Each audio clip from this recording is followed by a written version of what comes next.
De acordo com uma pesquisa feita no ano passado pela consultoria Boston Consulting Group, 1 em cada 4 empregos será substituído por robôs ou softwares até 2025.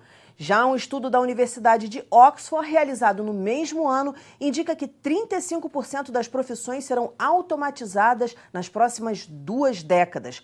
Mas afinal, o que é a robótica? Como ela pode ser útil na aprendizagem? Como as construções eletrônicas podem auxiliar na formação e no desenvolvimento dos alunos? Para essas e outras perguntas, um pouquinho de educação.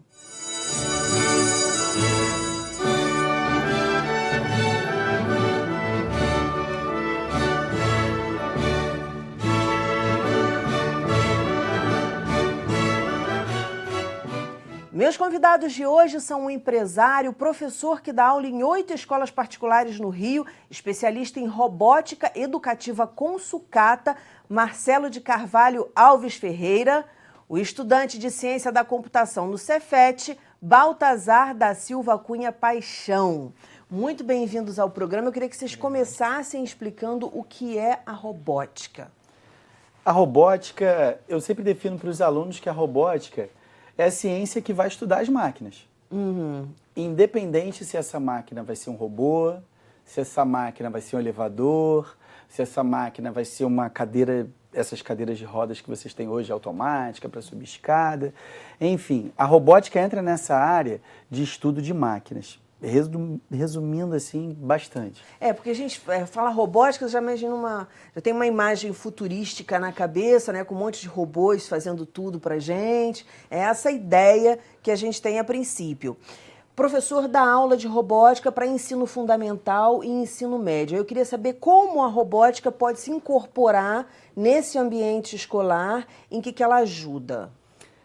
O ideal da robótica é que ela sempre esteja associada aos valores e ao conteúdo também da escola.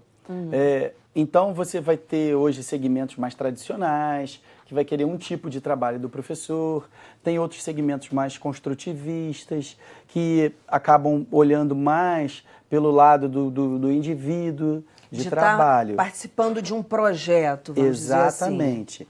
Então, hoje nas escolas, quando eu venho trabalhando, hoje a gente está trabalhando como uma ferramenta, né, que auxilia na aprendizagem escolar, onde eu posso abordar algum assunto do tipo, história, quer falar de caravelas, os alunos podem construir as caravelas e em cima disso o professor de sala consegue aproveitar bastante coisa. Por exemplo, na construção da caravela, onde que a robótica entra aí? Porque eu imagino assim, a caravela é aquela construção de madeirinha, né? Onde que... Motores. Todo o fundamento dela, né? Porque não é mecânico aí? Exato, mas a robótica, a base da robótica é a mecatrônica. A mecatrônica é a junção da mecânica com a eletrônica. Então, acaba que o profissional de robótica ele tem que ter esses conceitos todos e programação. Então, ele vai ter um conceito de mecânica, ele vai ter o estudo sobre a eletrônica e vai ter que ter o estudo sobre programação. Quando ele vai montar, por exemplo, um dispositivo, um protótipo como uma caravela, são mecanismos. Sim. Pode não ser Pode elétrico não ter nada... ou eletrônico, mas os mecanismos têm que ser abordados pelo professor na robótica. Então, o professor na robótica vai explorar todos esses conceitos que, se for um aluno pequeno, ainda não teve uma aula de física, mas que todo esse conceito dele sobre componente, o que vai gerar o equilíbrio, quando você bota na água, por que a caravela não vira, para poder, né, você precisa do leme para direcionar, e aí, para essa caravela navegar, qual o tamanho da vela, qual altura ela pode ficar. Então aí o professor já começa a abordar, mas o professor de matemática também aproveita, o professor de história também aproveita, o professor de geografia. É magnífico. E eles, dentro daquela simulação, ajuda e muito. Esse é um trabalho muito voltado para o Fundamental 1, esse tipo de trabalho. Entendi. Porque linka muito, exatamente, linka muito com o conteúdo de sala de aula. Baltazar, o que a gente pode dizer que a robótica fez por você nesse contato que você teve com ela no 2º grau? Não é isso? Eu comecei no 1º ano do ensino médio e a robótica não era com placa de programável e tal. comecei era bem sucata mesmo com o Marcelo. E a gente era primeira aula acendendo LED, acendendo lâmpada e até partindo no meu último projeto, que foi um que a gente, cada grupo montava uma parte de uma casa. Eu acho que eu fiquei com a cozinha, se eu me lembro bem, eu fiquei com a cozinha. E aí a gente tentou com um sensor de luz detectar se um possível incêndio acontecesse, começava a apitar e tal. É bem interessante mesmo Olha esse que projeto. legal, que bacana. Alguns tiveram um Te quarto. ajudou em que nas outras disciplinas? Você consegue reconhecer isso, Baltazar? O Fa- auxílio da robótica nas nossas Isso. disciplinas. Sim, Você se interessou mais por alguma outra disciplina? Ou facilitou a sua vida nas disciplinas? bastante. Facilitou, ajudou. né? Porque basicamente com a robótica que eu tive na escola e com o estágio que eu fiz na Fiocruz, praticamente foram que decidiram mesmo que eu queria fazer na faculdade. Né? Com que área eu ia querer trabalhar, para qual lado eu ia me direcionar dentro dessa área. E dentro do ensino médio também me auxiliou bastante, em questão da física, em questão de física de eletricidade. Cálculo de resistores. Nossa, cálculo de Estão resistência que a gente falando russo para mim. E com relação, quer dizer, você sempre foi um bom aluno em matemática, em física, sempre foi bom aluno? Sim, nunca... Sempre gostou das disciplinas? Sim, sempre gostei. Tem que gostar de matemática e de física para seguir essa profissão? Qualquer profissão ligada à robótica? Na prática, né, acaba ele gostando, porque a eletrônica envolve muito. Quando você estuda, aplica e funciona, acaba que o aluno se encanta. E aí, para ele continuar se encantando, ele tem que buscar o conhecimento. Então, por exemplo, um exemplo que o Baltazar deu sobre o uso, sobre a física, eu lembro porque quando eu estava na escola, cálculo de resistores era uma dificuldade enorme. E hoje, quando eu trabalho com eles, que eu faço questão, era porque lá atrás eu sei que eu tive muita dificuldade com isso. Entender todos aqueles esquemas. Então, isso, né, a robótica precisa trabalhar a eletrônica e eu tento puxar para que ele possa associar o conteúdo dele de física e ele ter condições de entender melhor o que ele está aprendendo lá em sala. Porque uma das grandes reclamações de quem não gosta, vamos dizer assim, de matemática, dos alunos que não gostam, a gente não vê aplicação disso. Já aprendi a somar, já aprendi a subtrair, dividir, multiplicar, que é o que a gente usa no dia a dia. Para que eu vou fazer aquelas funções? O que eu vou aprender? Enfim, uma série de outras disciplinas. Geometria eu também vejo aplicação, mas muitas coisas não se vê aplicação. Acho que isso ajuda também. Sim, sim, ajuda bastante. Na área de matemática, quando os alunos aprendem a programar, isso foi o que ajudou também bastante o trabalho do Baltazar, desenvolveu bastante, a gente estava conversando sobre isso. Por quê? A lógica. Quando o aluno estuda programação, ele precisa entender da lógica. E aí todo aquele conteúdo de lógica, do que não fecha, da expressão que ele escreveu errado, começa. A tentativa e o erro, mesmo que não seja o mesmo conteúdo de matemática, mas faz ele analisar. Porque no computador, quando ele vai compilar, o que é compilar? Ele pega todo aquele código que ele escreveu e tem que jogar para a placa poder obedecer o que ele mandou. Mas nessa compilação, né, nessa transformação de letra para 0 e 1, que é o que a máquina entende, ela pode não entender alguma coisa. E ele tem que voltar e procurar o erro. A mesma coisa acontece quando ele começa a trabalhar com a matemática. A matemática, a questão às vezes de matemática é porque os alunos não conseguem, onde é que está o erro? Eu não consigo achar esse erro. Ele lê aquelas várias linhas lá que eles começaram a desenvolver, mas não acha onde está o erro. E aí acaba desgostando, acaba não sendo bom, eu não sou bom para aquilo, a autoestima afeta e a consequência vai caindo. Você já viu algum aluno que prefere português, prefere outros tipos de disciplina, de repente se ver apaixonado pela robótica, por consequência, pela matemática também, a física? Artes é um grupo de alunos que quando chega aqui, que passa a entender que a programação não é coisa de nerd, como muitos falam na escola. Você Pô, falava coisa de isso, nerd. Baltazar? Não, ele curtia. Ah, né, mas tá. a galera- Foi muito chamado de nerd, A você? galera chama sempre. Muito. Então, o pessoal, a turma, né? Tem da- resistência, Tem professor? essa resistência de falar, não, isso é coisa de nerd, isso é coisa de nerd. E aí, acaba que lá no ensino médio, eles têm que fazer. Uma hora eles vão cair com a robótica. Né? Quando ele cai comigo, que ele começa a dominar, a aprender, a entender, aí daqui a pouco você vê que aquele aluno vai, professor, isso até que não é tão chato, sabe? Apesar de ser um ambiente de programação onde eles digitam texto o tempo todo, porque a programação é texto. Você sabe que eu não tinha a menor ideia disso. É. Texto O o tempo todo. todo. E aí eu trago isso para eles dessa maneira. Hoje, quando vai falar em programação em escola, né, desenvolvimento de jogos, também uma outra área que tem acontecido muito, eles têm muitos ambientes de programação fáceis, que arrasta o bloco, que encaixa o bloco, mas o aluno não escreve. Ele acaba trabalhando muito a lógica. Mas toda a parte de sintaxe da programação ele não entra. Quando eu trabalho com os alunos que eles têm que escrever, que tem que ter pontuação, e pontuação específica não bate com a gramática, com a ortografia da língua portuguesa, ele já é um campo novo para ele. E aí quando ele começa a ver que ele está dominando, que ele está conseguindo corrigir o que está dando erro, nossa. Isso é genial, né? Aí Trabalha a eles criatividade, você pode fazer link com outras disciplinas, lógica. Qual foi a parte mais difícil para você no início, vamos dizer assim, Baltazar, no estudo da robótica? Relacionado à robótica, Isso. acho que foi, em tese, associar o conteúdo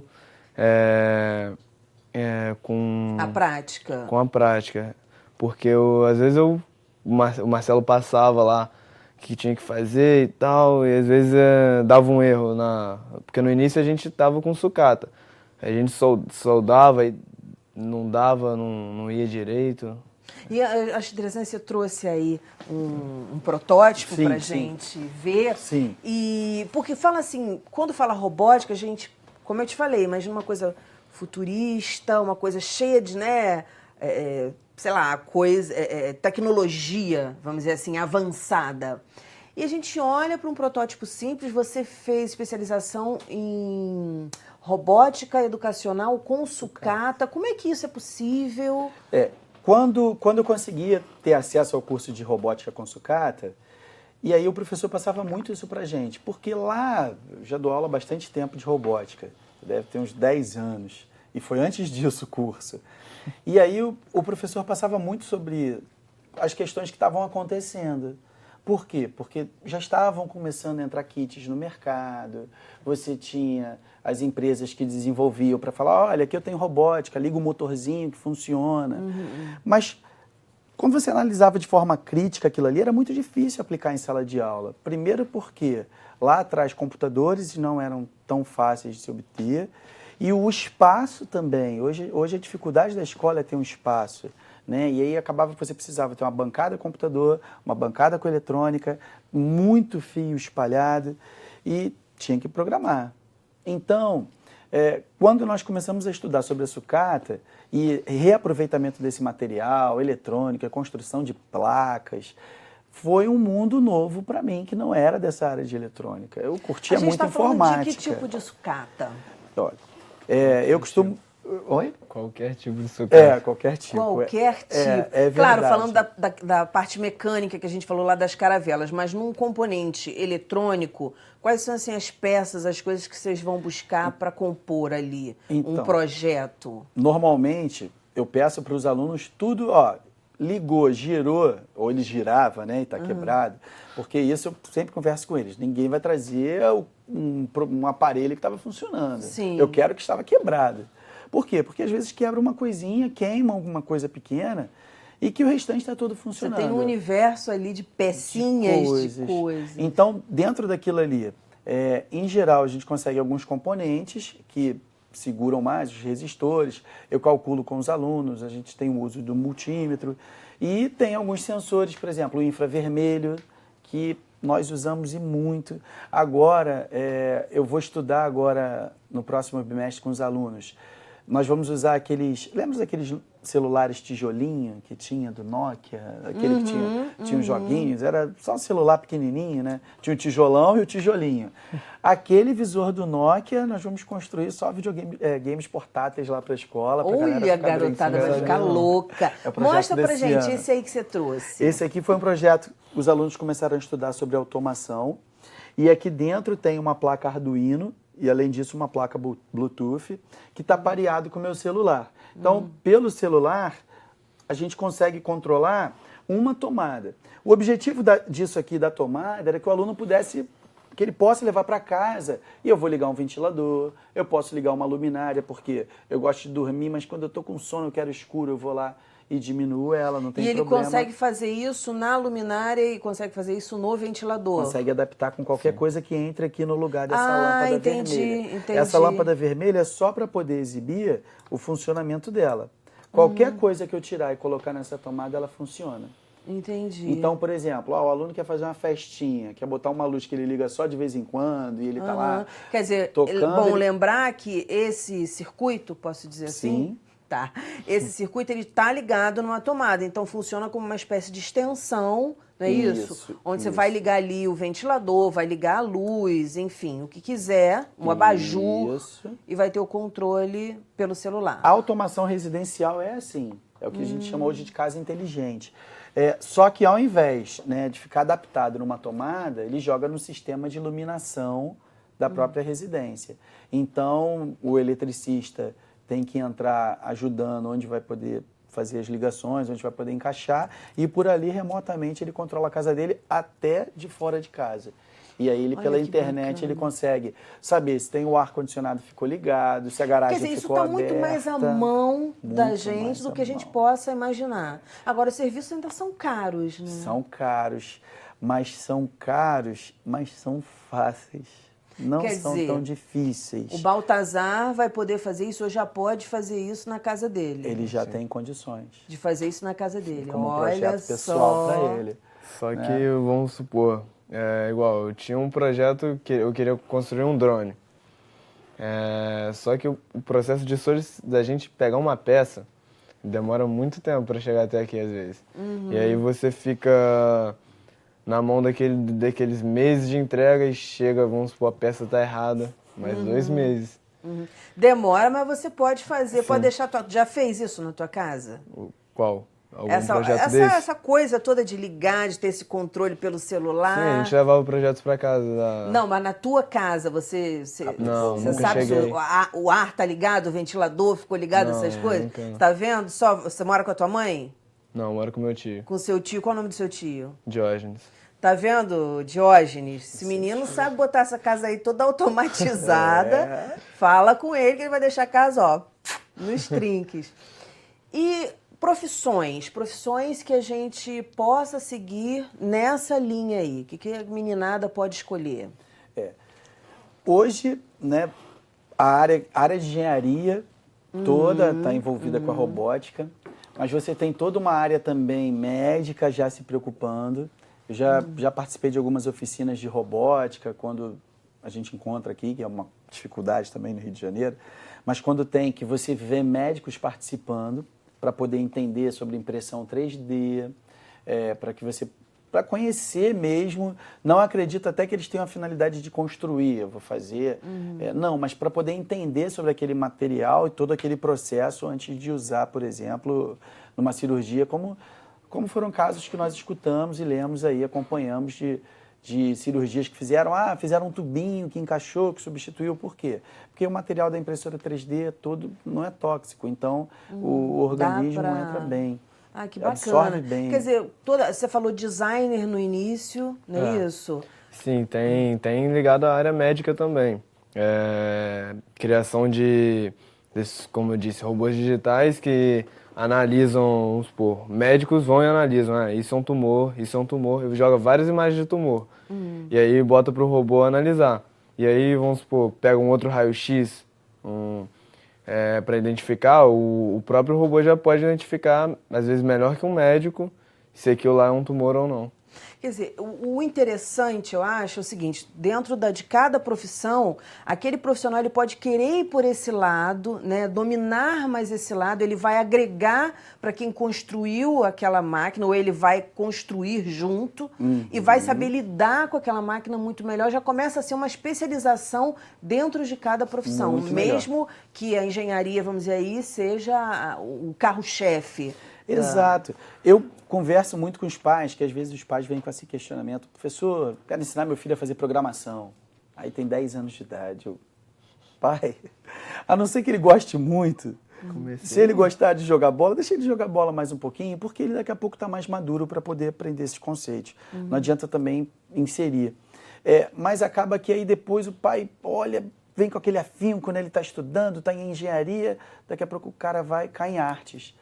E muitas vezes ele acha que cai em música e começa a pensar, poxa, mas eu achei que ele ia trabalhar com eletrônica em si. E não é. Lá precisa também. Hoje, onde você vê tecnologia, você precisa ter um técnico, você precisa ter um programador, você precisa ter... Então, acaba que quando o aluno está fazendo a robótica, quando faz o ensino médio em mecatrônica, né? Que você tem hoje isso, ensino médio técnico em mecatrônica, ele tem um campo de mercado muito bom. Muitíssimo obrigada, professor, pelos esclarecimentos, pela aula aqui que recebemos. Obrigada, Baltazar. Sucesso, parabéns aí pela escolha, parabéns também, professor.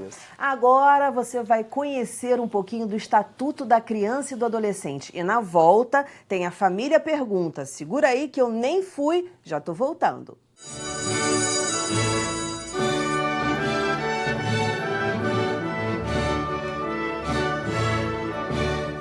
Nós estamos no momento A Família Pergunta. Aqui, responsáveis por crianças e adolescentes vão poder tirar dúvidas com especialistas. Você manda a sua pergunta para a gente pelo e-mail educatvAlerge@gmail.com e nós vamos encontrar um profissional para te dar a resposta. Hoje quem pergunta é Camila Jordão, mãe do Bernardo e do Miguel. E quem responde é a pedagoga Caroline Mota de Queiroz. Muito bem-vindas ao programa. Pode começar perguntando, Camila. A inclusão, ela é um direito garantido pela lei. Quais são os princípios que uma escola deve ter para estar considerada inclusiva?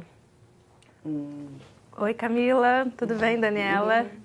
Então, as escolas ainda enfrentam uma dificuldade muito grande para estar incluindo as crianças especiais, né? Estão passando por uma fase de adaptação, muitas vezes sem saber como agir com essas crianças, né? E, assim, os pais também têm que fazer uma pressão por parte da escola, porque a lei garante um mediador, né, para essas crianças em sala de aula. O que é esse mediador? É um profissional, um estudante de pedagogia, né, ou alguém com algum curso, né, que tem uma mínima noção sobre aquela deficiência daquela criança, para estar atuando dentro de sala de aula, no período que aquela criança ficar na escola, acompanhando em todas as atividades.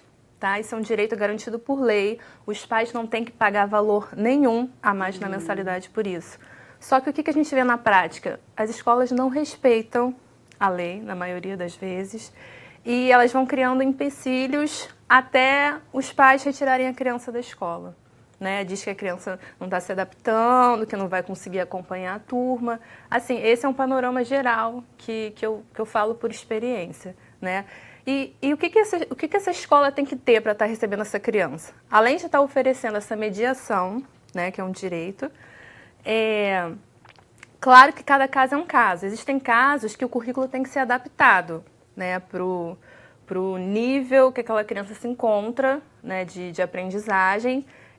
Ela pode fazer uma prova diferenciada, por exemplo, num período estendido ou numa sala diferente, né? Uma criança que tem déficit de atenção, que não consegue se concentrar, ela tem o direito a essa avaliação ser diferenciada, entendeu? Ou não, vai depender do grau, né, de deficiência daquela criança dentro de um contexto. Mas a escola tem que estar preparada para oferecer independentemente do grau, porque, né, vem esse ano uma criança assim, outro ano, ou outro semestre, e a denúncia pode ser feita no Ministério Público caso a escola não se adeque aí à lei. Isso. Tem mais uma pergunta, Camila? Qual a quantidade adequada dentro de uma sala de aula para poder trabalhar realmente a inclusão? Porque dentro de uma sala de aula tem um aluno inclusivo e tem alunos que são ditos pela sociedade normal. Né? Então, é muito difícil o trabalho de uma professora, junto à mediadora, fazer com essa criança especial. Tem uma quantidade mínima, porque tem escolas que têm 20 e poucos alunos dentro de uma sala. Então, assim, o ideal seriam 2, né? Até 2 alunos, porque esses alunos realmente demandam uma atenção maior, né? Até por isso se faz necessário a mediadora em sala de aula, porque a professora não tem como dar atenção à turma e àquele aluno, né? Mas eu acredito que o número adequado seriam 2 alunos por turma. Mais uma perguntinha, a gente está no finalzinho do programa. Eu gostaria de saber qual a sua concepção de educação hoje, da nossa educação brasileira. Bom, se formos comparar a outros países, né, como a Finlândia, por exemplo, o Brasil tem um caminho longo ainda a ser percorrido. Eu acho que os professores são os nossos heróis, realmente, né, os educadores da pátria, e eu acho que falta um olhar por parte do governo, né, para a valorização desses profissionais, porque hoje o professor está pensando se quer continuar na área ainda, né? Há uma desvalorização não só do salário, mas, né, do magistério em si. Então, eu acho que falta essa vontade do governo de fazer valer, né, a educação brasileira. E eu acho bacana, eu quero parabenizar a Camila, porque Camila não tem os seus filhos são... Eu não gosto de usar normal, não, porque normal ninguém é. Gosto de usar, seus filhos são comuns. Eles não têm nenhuma síndrome, nenhuma deficiência, nada disso. E você veio fazer perguntas sobre inclusão. E eu quero te parabenizar por conta disso, porque você parece uma pessoa realmente preocupada. A tua escola, a escola dos teus filhos inclui? Inclui. E você vê alguma deficiência ali ou essa tua curiosidade maior? Não, eu não vejo deficiência, porque eles estudam em escolas privadas. Eu vejo maior essa deficiência numa escola pública. Por isso que eu estou perguntando. Entendi. Tá certo. Parabéns pelas perguntas. Obrigada pela participação, Camila. Obrigada mais uma vez, Caroline. O nosso programa fica por aqui. Na segunda-feira que vem tem muito mais às 9 horas da noite. Educação, se você não se envolver, não rola. Dias felizes, paz do eu e até lá.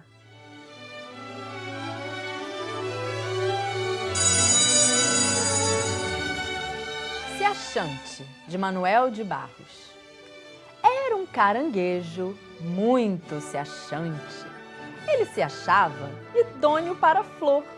Passava por nossa casa sem nem olhar de lado. Parece que estava montado num coche de princesa.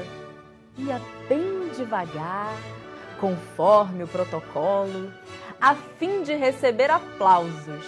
Muito achante demais. Mal parou para comer goiaba. Eu acho que quem anda de coche não come goiaba.